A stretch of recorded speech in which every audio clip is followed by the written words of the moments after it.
Doctor Sudhanshu Trivedi. मैं सिर्फ ये कहना चाहता हूं कि गुजरात में कांग्रेस का वोट हाफ कर दिया, पंजाब में इनका स्विच ऑफ कर दिया, दिल्ली में साफ कर दिया और आपने इनको माफ कर दिया। और उसके माफी के बाद भी मुझे लगता है, अभिषेक मनु सिंघवी जी ने कहा था तो मैं भी ये कहना चाहता हूं, आप साथ में आए हैं दिल्ली के इस बिल पे, दिल्ली की जनता के लिए आए हैं या किसी और कारण से आए हैं, ये दिल्ली की समझदार जनता समझती है।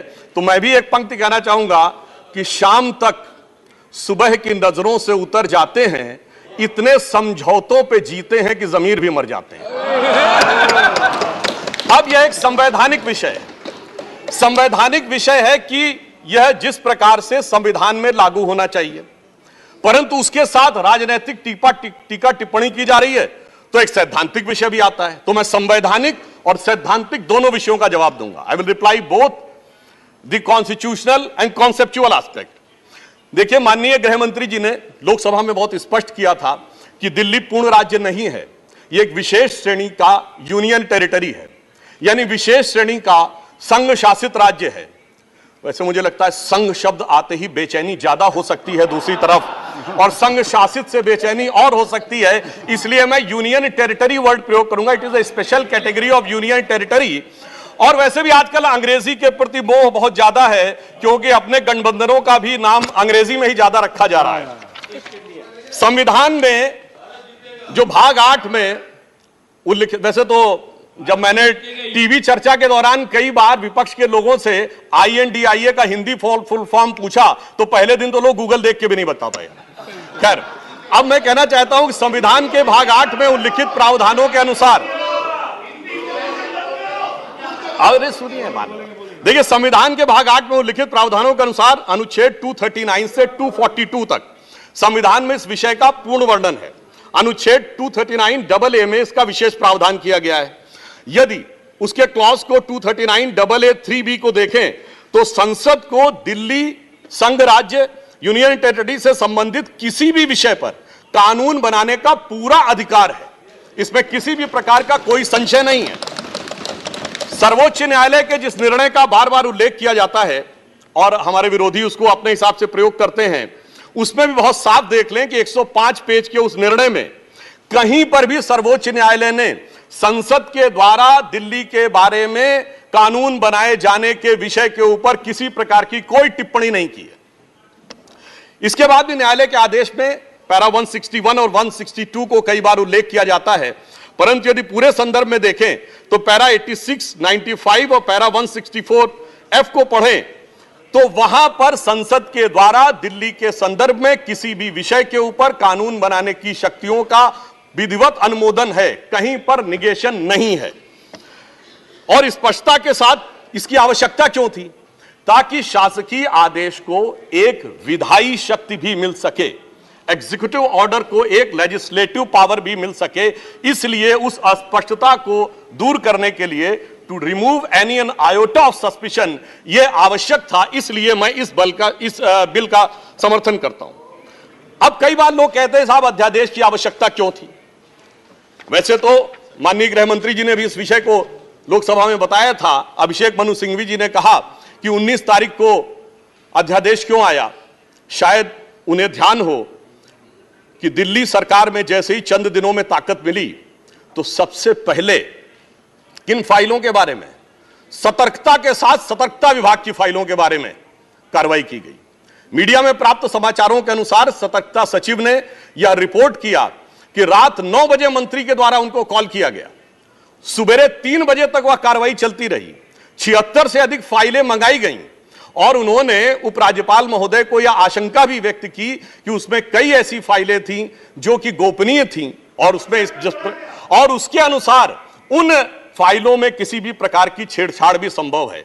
अब मुझे बहुत आश्चर्य होता है कि दिल्ली में बाढ़ आई तो दिल्ली फ्लड कंट्रोल अथॉरिटी की बैठक तो 2 साल से नहीं हुई, मगर विजिलेंस की फाइलें ओवरनाइट सर्च की गई। तो मेरे विचार से, और ये सर 16 और 17 मई की रात का था, तो मानी हुई बात है जब ऐसी परिस्थिति नजर आएगी तो उसके 1-2 दिन के अंदर अध्यादेश की आवश्यकता महसूस होगी।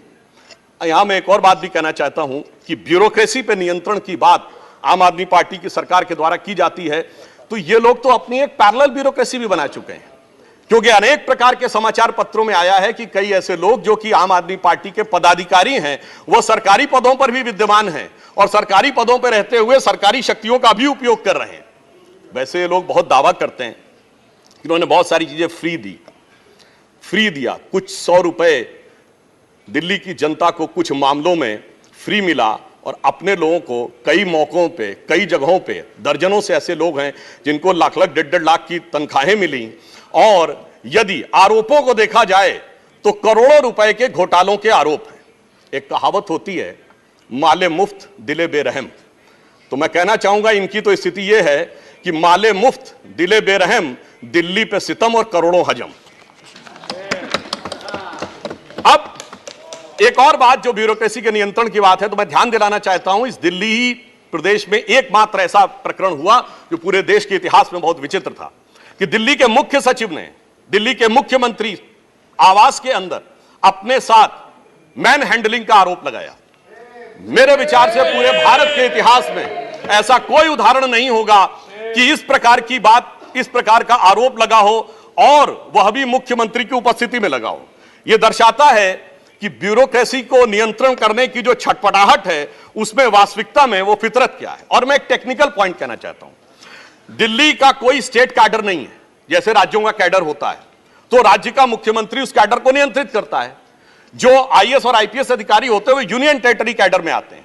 जब वो सारे राज्यों में, सारी केंद्र शासित राज्यों में उनका स्थानांतरण हो सकता है, तो मैं आपके माध्यम से विपक्ष से पूछना चाहता हूं कि यदि दिल्ली के एक अधिकारी का ट्रांसफर गोवा होना है और दिल्ली के सीएम की उस पर एब्सोल्यूट अथॉरिटी होगी, तो यह कैसे संभव हो सकता है। इसलिए यह आवश्यक है कि इस विषय के ऊपर केंद्र सरकार की शक्तियां परिभाषित हो। अब एक दूसरी बात भी है, दिल्ली में स्टेट कैडर भी नहीं है, यानी जैसे स्टेट पब्लिक सर्विस कमीशन होता है और राज्य के कैडर होते हैं, तो यहां भी दानिश कैडर है। यानी दानिश कैडर में भी 3-4 यूनियन टेरिटरी आती हैं, दमन दीव और अन्य।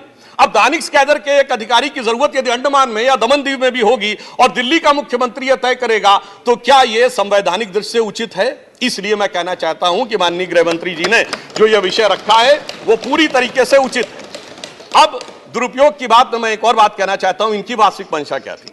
दिल्ली में एक जनरल फाइनेंशियल रूल 2019 है जो ये कहता है कि 10 करोड़ रुपए से अधिक का अगर किसी भी प्रकार का व्यय होगा तो वह मंत्री की शक्ति से बाहर होगा और वह एलजी के पास जाएगा।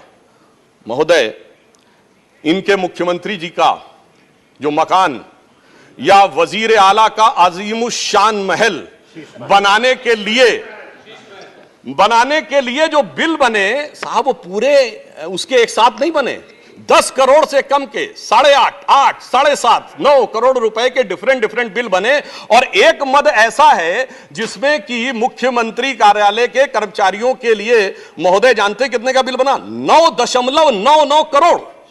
यानी 0.01 से कैसे बचा जा सकता है कि टेंडर न करना पड़े, मन मुताबिक खर्चे कर लिए जाएं।